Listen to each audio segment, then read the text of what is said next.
Hi friends, welcome to மண் வாசம் channel. இன்றைக்கி நம்ம சேனலில் பார்க்க போகிற ரெசிபி பூண்டு குழம்பு எப்படி வைக்கிறது தாங்க. பூண்டு குழம்பு பார்த்திங்கன்னா ரொம்ப மருத்துவ குணம் உள்ளது. நம்ம குழந்தை பெற்றவங்களாம் ரொம்ப இது மாதிரி பூண்டு குழம்பு வச்சு தரலாங்க. அதே மாதிரி வாய்வு தொல்லை இருக்கிறவங்களுக்கு இது மாதிரி பூண்டு குழம்பு வச்சு தந்திங்கன்னா உடம்புக்கு ரொம்ப நல்லதுங்க. அதுக்கு முதல்ல கேஸ் ஆன் பண்ணிவிட்டு ஒரு சட்டியை வச்சுக்கோங்க. மண் சட்டியில் செஞ்சிங்கன்னா சுவையாக இருக்கும். ஒரு 50 கிராம் நல்லெண்ணெய் விட்டுக்குங்க. நல்லெண்ணெயில் தாங்க செய்யணும். நான் ஒரு 100 கிராம் பூண்டு உரித்து வச்சுருக்கிறேன். பூண்டு குழம்புன்றதுனால நம்ம பூண்டு அதிகமாக சேர்த்தா தான் அதனுடைய சுவை அதிகமாக இருக்கும். நீங்கள் பூண்டு எவ்வளோ வேணாலும் சேர்த்துக்கலாங்க. கிராம் கணக்கு தான் இவ்வளோ தான் சேர்க்கணுன்றது இல்லை. நீங்கள் அதிகமாக கூட சேர்த்துக்கலாம். நல்லா இந்த எண்ணெயில் பொரிஞ்சு வரணும் அந்த பூண்டு.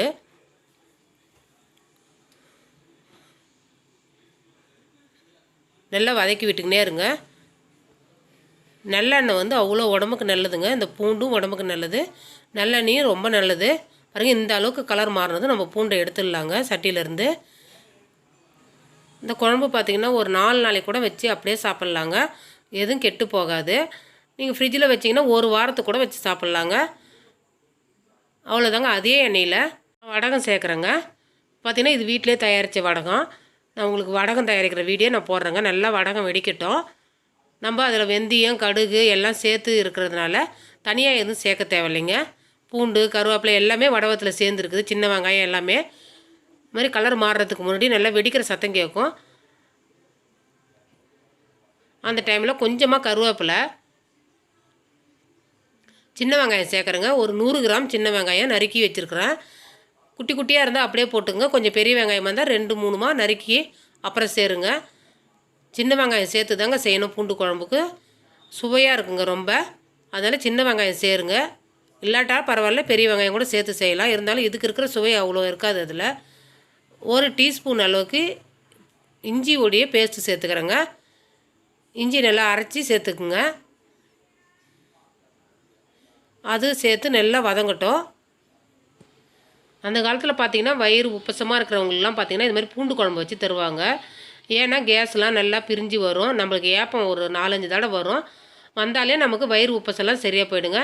நல்லா ஒரு பெரிய தக்காளி நல்லா குட்டி குட்டியாக நறுக்கி வச்சுருக்கோங்க. தக்காளி பார்த்திங்கன்னா ஒரு 100 கிராம் இருக்கும் அளவு. அதையும் நல்லா சேர்த்து வதக்கி விட்டுக்குங்க. பூண்டுனாலே அதிகமாக குழந்தை பெற்றவங்களுக்கு நிறைய தருவாங்க. ஏன்னா குழந்தை பெற்றவங்களுக்கு பூண்டு சேர்க்கும்போது பால் நிறைய கிடைக்குன்னு சொல்லுவாங்க. அந்த காலத்துலலாம் பூண்டு சேர்த்து தான் குழந்தை பெற்றவங்களுக்கு சமைக்கிறதுலே பார்த்திங்கன்னா பூண்டு தான் அதிகமாக சேர்த்து சமைப்பாங்க. நல்ல தக்காளி வந்து பார்த்திங்கன்னா அதில் இருக்கிற தண்ணிலாம் நல்லா வற்றி நல்லா கரையணுங்க தக்காளி. அந்த அளவுக்கு வேகணும். இப்போ கல் உப்பு சேர்க்குறேங்க. உப்பு சேர்த்து வதக்கும்போது சீக்கிரமாக வதங்கிடும். அதனால் நம்ம வெங்காயம் தக்காளியிலே சேர்த்து நம்ம வதக்கிக்கலாம்.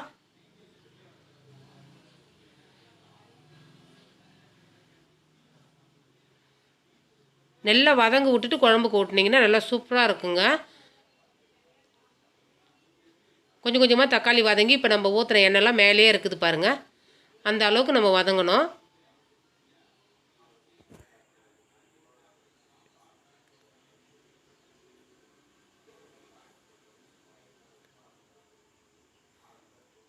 நீங்கள் சாதத்துக்கு மட்டும் இல்லைங்க, இது பார்த்திங்கன்னா சப்பாத்திக்கு, தோசைக்கு, செட் தோசை இதுக்கெல்லாம் பார்த்திங்கன்னா இந்த குழம்பு பூண்டு குழம்பு அவ்வளோ சூப்பராக இருக்கும். ஆப்பத்துக்கு கூட வச்சு சாப்பிட்லாங்க. இப்போ நம்ம வதக்கி வச்சுருக்கிற பூண்டில் 2 பாகமாக பிரித்து எடுத்துக்கலாங்க. கொஞ்சம் போயிட்டு நம்ம அரைச்சி எடுத்துன்னு வந்துடலாம். கொஞ்சமாக தண்ணி தெளித்து பேஸ்ட்டாக அரைச்சி எடுத்துன்னு வந்துடுங்க. இந்த மாதிரி அரைச்சி சேர்க்கும்போது பூண்டு குழம்புடைய சுவையும் நல்லாயிருக்கும், வாசமும் நல்லா சூப்பராக இருக்குங்க. பாதி தான் நம்ம அரைக்க போகிறோம். நான் இப்போ அம்மியில் அரைக்கிறேங்க. நீங்கள் வேணும்னா மிக்ஸி ஜாரில் அரைச்சிக்குங்க. பாருங்கள், தக்காளி நல்லா வதங்கிருச்சு. இந்த அளவுக்கு வதங்கணும். இப்போ நம்ம மசாலா சேர்த்துக்கலாங்க. கார மிளகாத்தூள் 1.5 டீஸ்பூன் போட்டுக்குங்க. தனியாத்தூள் 1.5 டீஸ்பூன் போட்டுக்குங்க. அது கூடவே 2.5 டேபிள் ஸ்பூனு குழம்பு மிளகாத்தூள் சேர்த்துக்குங்க. குழம்பு மிளகாத்தூள் வீடியோ நம்ம சேனலில் போட்டிருக்கோங்க. நீங்கள் அதை போய் பாருங்கள். எப்படி அரைக்கிறது நான் சொல்லி கொடுத்துருக்குறேன்.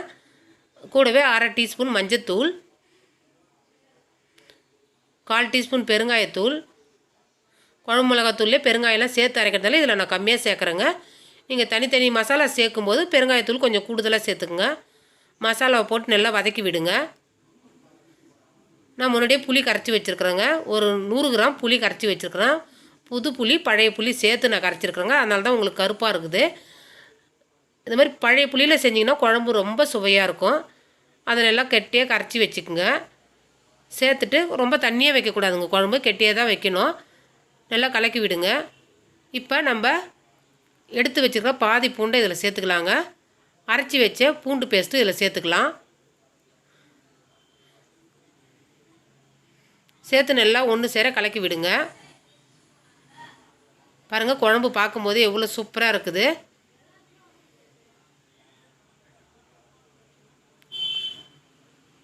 அவ்வளோதாங்க. தட்டு போட்டு மீடியம் ஃப்ளேமில் வச்சு ஒரு 10 நிமிஷம் அப்படியே கொதிக்கட்டுங்க. பாருங்கள், நான் இப்போ இடையில கிளறி விட போகிறேங்க. இடையில கிளறி விடுங்க. ஏன்னா நம்ம பூண்டு அரைச்சி சேர்த்துருக்கோம் இல்லைங்களா, நீங்கள் அடி பிடிக்கிறதுக்கு சான்ஸ் இருக்குது. அதனால் இடையில கிளறி விடுங்க. கிளறி விட்டுட்டு திரும்பி தட்டு போட்டு மூடி விடுங்க. இது நல்லா கொதிக்கட்டுங்க. அவ்வளோதாங்க. நல்லா குழம்பு வற்றி நல்லா எண்ணெயெல்லாம் பிரிஞ்சு மேலே வந்திருக்குது பாருங்கள்.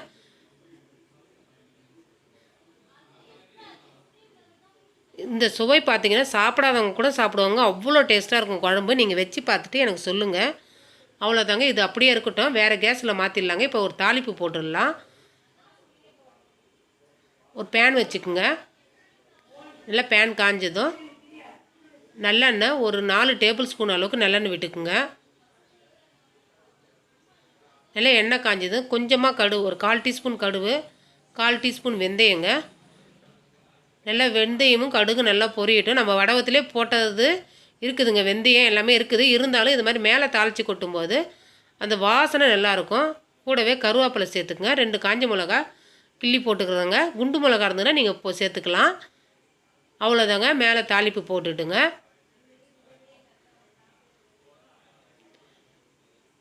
இந்த மாதிரி மேலே தாளித்து கொட்டும்போது அதனுடைய சுவை சூப்பராக இருக்குங்க.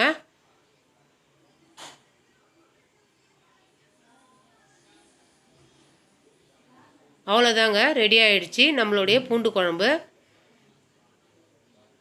இந்த ரெசிபி பிடிச்சிருந்ததுன்னா மண் வாசம் சேனலை லைக் பண்ணுங்கள், ஷேர் பண்ணுங்கள், கமெண்ட் பண்ணுங்கள், சப்ஸ்கிரைப் பண்ணுங்கள். பக்கத்தில் இருக்கிற பெல் பட்டனையும் அழுத்துங்க.